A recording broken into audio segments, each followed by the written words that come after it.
Open your Bible to the book of Daniel, and you'll find the very first diet God ever put to the test. 10 days, plain food and water, 4 young men who refused the king's rich table and asked instead for the humble stuff, beans and lentils and greens. 10 days later, their faces were fuller and healthier than every man who ate from the king's kitchen. 10 days, on lentils and water. That is in the book, chapter 1.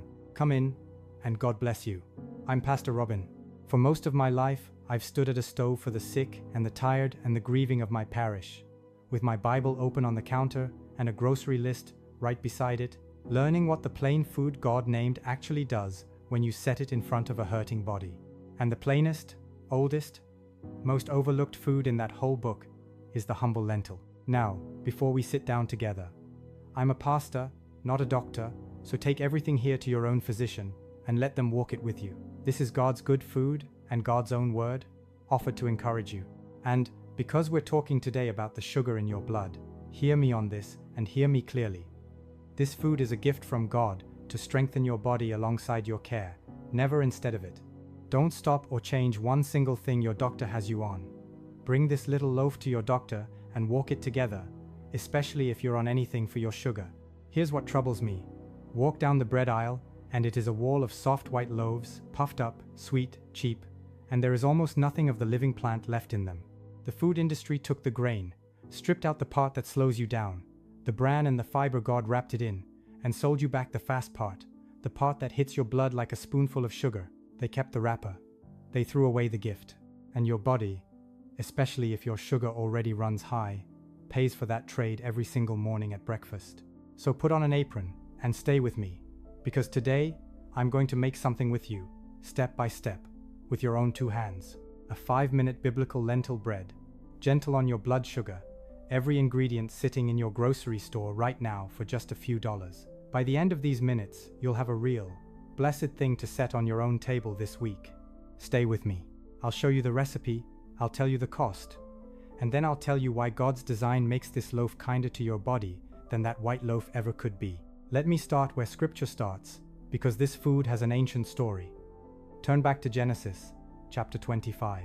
Esau comes in from the field, faint with hunger, and there is Jacob with a pot of stew. And what is in that famous pot? The meal a man traded his whole birthright for. Lentils. The book says it plainly. Jacob gave Esau bread and pottage of lentils, and he ate and drank, and rose up, and went his way. Pottage of lentils, Genesis 25, verse 34. A humble bowl of split red seeds, so satisfying, so filling, that men have prized it since the very beginning. Think on that a moment. Of all the foods in the ancient world, all the meats and the honey and the fine flour, the meal that shows up at that famous crossroads is a pot of lentils. Not a king's dish, a poor man's dish, a cheap, plain, filling bowl. That is not an accident. God built that filling, steadying quality right into the seed, and He wrote it into the first book of the Bible, so we would not forget it. And it does not stop at Genesis. Carry it forward to Daniel, the story I opened with, because the 2 seeds are the same seed. 4 young men, carried off to a foreign king's palace, offered the finest food off the royal table, rich meat, fine wine, everything a hungry young man could want, and Daniel says no. He asks the steward for 10 days, and for those 10 days, give us pulse to eat and water to drink. Pulse, the old word for exactly this, the beans and the lentils. And at the end of the 10 days, their faces were fuller and fairer than every young man gorging on the king's rich food. The plain seed and water beat the palace. That is the whole story of this bread, told twice in the book, generations apart. And what most folks miss is this: the very thing that made Esau's pottage fill him up, and the very thing that made Daniel's face shine after 10 plain days, is the very same thing that makes lentils steady your sugar today. Let me show you, first, the ingredients. And I promise you, there is nothing here you cannot find and afford. You need 1 cup of red lentils, just the plain dry red lentils, the little split orange ones. They cook fast and they blend smooth, and a whole bag runs you $1.50, maybe 2. That 1 bag makes this bread again and again. You need water. You need a splash of good olive oil, about a tablespoon, the oil of the Holy Land, pressed from the olive. You need half a teaspoon of salt, and that is the whole loaf. 4 things. If you want to bless it further, keep a pinch of dried herbs nearby, a little garlic powder, a little oregano, whatever your kitchen loves. But you do not need them. 4 things and a hot pan. That is the bread. Now the method, and I'll go slow, because I want you to be able to do this on Tuesday morning without a single worry. Step 1. Take your cup of red lentils and rinse them under cool water until it runs clear. Then put them in a bowl, cover them with a couple inches of fresh water, and let them sit and soak. An hour is good. 2 or 3 hours is better if you have the time, or you can set them in the water before you go to bed and let them rest overnight. This is the patient part. This is the only part that takes any real time, and it isn't your time at all. It's the water doing the quiet work while you go about your morning. Step 2. When they've had their soak, pour off that soaking water and give them one more rinse. Now into the blender they go. Add about 3/4 of a cup of fresh water, your tablespoon of olive oil, and your half teaspoon of salt. And blend it a good while, until it is smooth, until it looks like a thick pancake batter with no whole lentils left rattling around. Smooth is the secret. A well-blended batter makes a tender bread. If you want those herbs, stir them in now. That is your 5 minutes of real work, right there. Rinse, blend, done. Now let me stop and say a word about that soak, because it is the one place folks go wrong. If you skip it, or you rush it, the batter comes out gritty, and the bread comes out heavy, and you'll blame the recipe when it was only the hurry. The soak is what softens the seed, so the blender can do its work. So give it the full hour at the very least. And when you drain it, drain that soaking water off and put fresh water in the blender. That old soaking water we pour down the drain. Fresh water in. It just sits better with the stomach that way. Patience at this one little step, and the rest goes easy. Step 2. When they've had their soak, pour off that soaking water and give them one more rinse. Now into the blender they go. Add about 3/4 of a cup of fresh water, your tablespoon of olive oil, and your half teaspoon of salt. And blend it. Blend it a good while, until it is smooth, until it looks like a thick pancake batter, with no whole lentils left rattling around. Smooth is the secret. A well-blended batter makes a tender bread. Now here is the feel of it you're after. You want it to pour, but slow, like honey off a spoon on a cool morning, not thin like milk and not stiff like dough. If it's too thick to pour, add water a splash at a time until it loosens. If it came out thin and runny, let it rest a few minutes and it'll thicken as the lentil drinks the water, or blend in another small handful of soaked lentils. Trust your eyes and your spoon. If you want those herbs, stir them in now. That is your 5 minutes of real work, right there. Rinse, blend, done. Step 3. Warm a good pan over medium heat, the kind of pan nothing sticks to, and brush it with just a whisper of olive oil.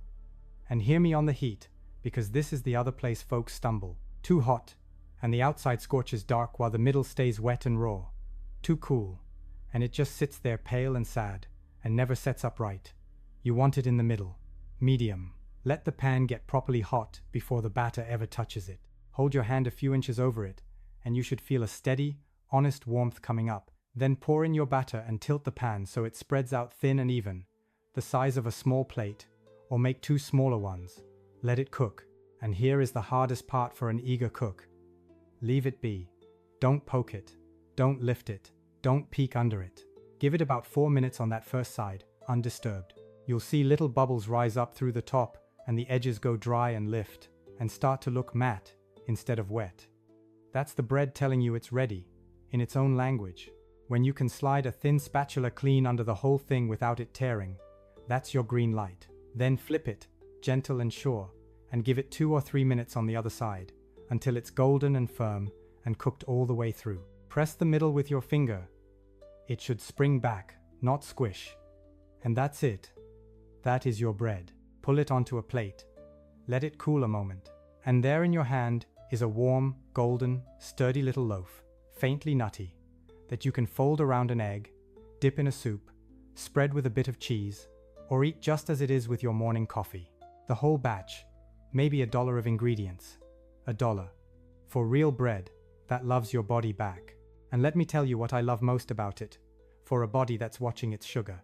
You are not adding 1 grain of sweetener. You are not reaching for the special diet loaf with the long list of words on the side you cannot pronounce. You took a plain seed and water and a little oil and salt, and you made bread.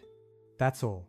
4 honest things you can name with your eyes closed. Nothing hollowed out, nothing put back in a lab, When you can pronounce every single thing in your bread, your body tends to thank you for it. That's not a slogan. That's just the way we were made to eat. Now stay with me, because here is where I need to set two loaves side by side, and I want you to really see it. On the modern aisle, you have that white loaf, soft, sweet, made from flour so fine and so stripped that your body barely has to work on it at all. It rushes into your blood almost the way pure sugar would. Fast up, and then, an hour later, the fast crash, and the hunger comes roaring back before it should. That is not bread the way God set it on the table. That is bread, the way a factory reworked it to be cheap and shelf-stable, and sweet on your tongue. And then in your hand, you have this lentil loaf. Same shape, same warmth, but built out of a whole seed. The seed with its fiber still in it, its protein still in it. Nothing stripped away. The garden loaf, you might call it. When God set the first table, He did not set out white flour. He set out seeds and grains and beans, wrapped in exactly the fiber that would slow them down and keep them gentle. We were made to eat food that comes to us the way He wrapped it. The barcode did the unwrapping. Let me be honest with you here, the way I try to always be.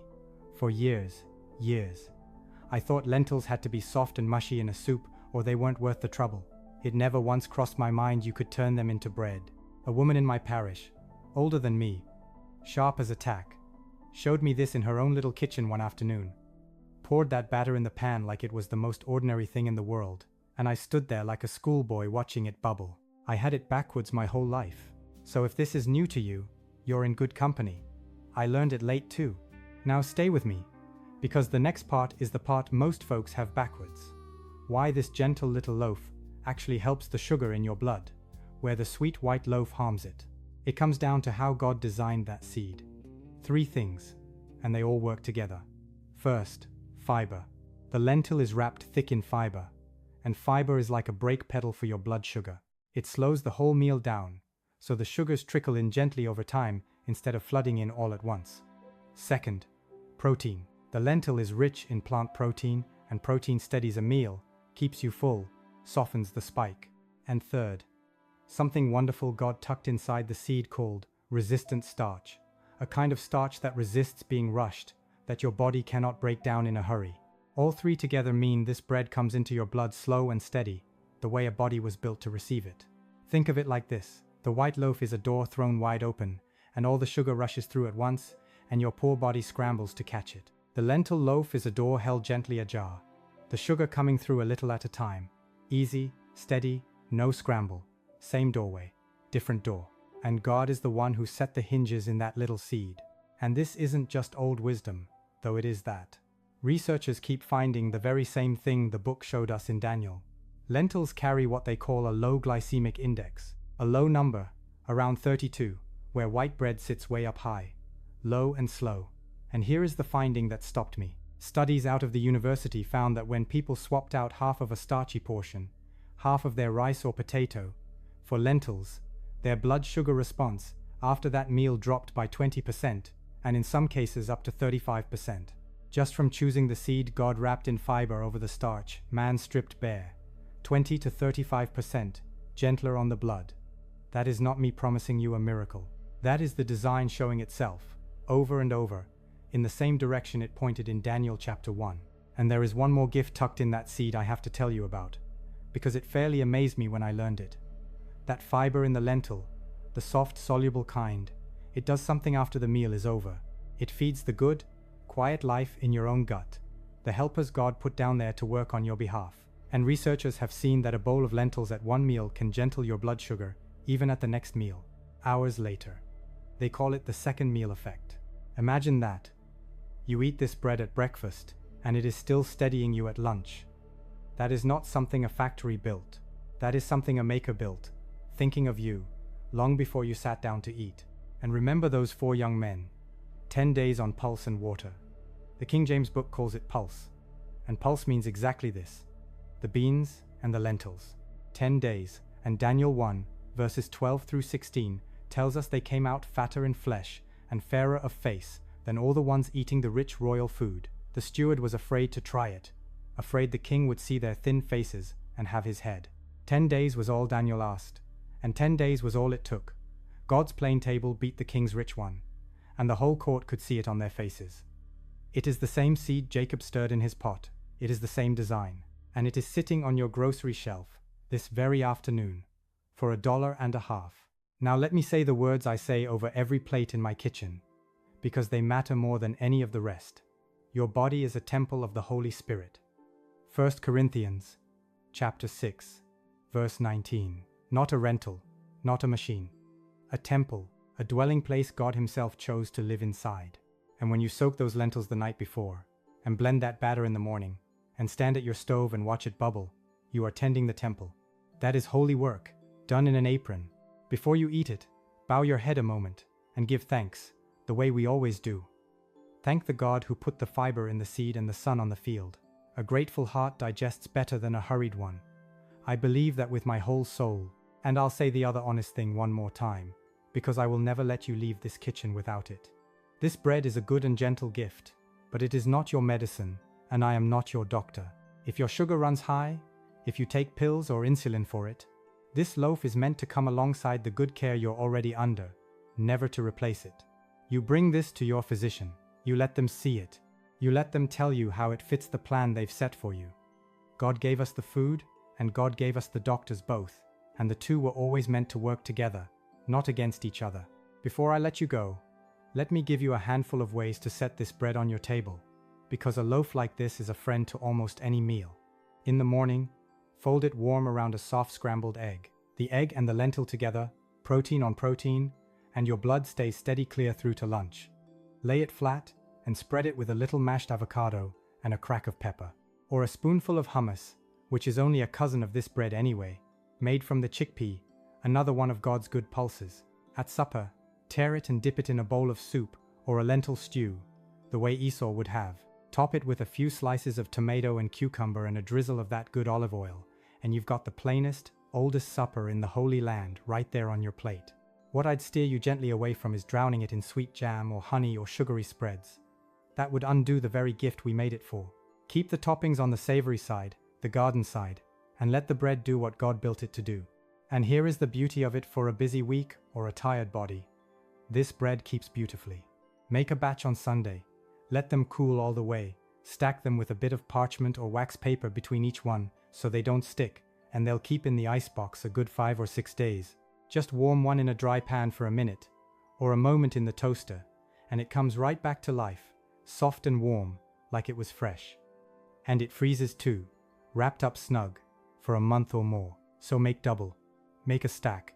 Take one out the night before, or warm it straight from the freezer in the pan. A little planning on a Sunday afternoon, and you've fed yourself gently every morning of the week, and never once reached for the fast white loaf out of hurry.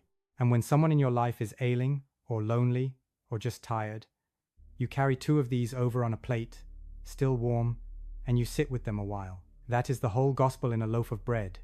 If you ask me, food from God's own design, carried in love, to a body that is a temple. I think of a fellow in my parish, a widower, lived alone up a long gravel drive, and his sugar had gotten away from him something fierce. He wasn't much of a cook, toast and coffee, every morning of his life. The white toast, the fast kind, the kind that spikes you and drops you. His daughter learned this very bread, and started leaving him a stack in the icebox every week. Nothing fancy, just this, and it gave him something warm and honest to start his day, something that didn't send him crashing by 10 in the morning. It didn't cure a thing, and I'd never tell you it did, but it fed him well, and it told him somebody loved him. And some mornings, that is the whole medicine a lonely man needs. That's what a plain seed can carry. Next time, I want to open the book to a single seed that God's word ties to the mustard plant. A tiny thing with a mighty gift for the heart and the blood, sitting right there in your spice cabinet. And most folks have never once thought to use it for their health. That one surprised even me. So take care of the temple He gave you. Eat the food He made, in the portion He intended, with a grateful heart. Breathe. God is here. And remember, God set the first table in a garden, and He is still setting one for you. Bless your hands, bless your kitchen, bless your table. I'm Pastor Robin.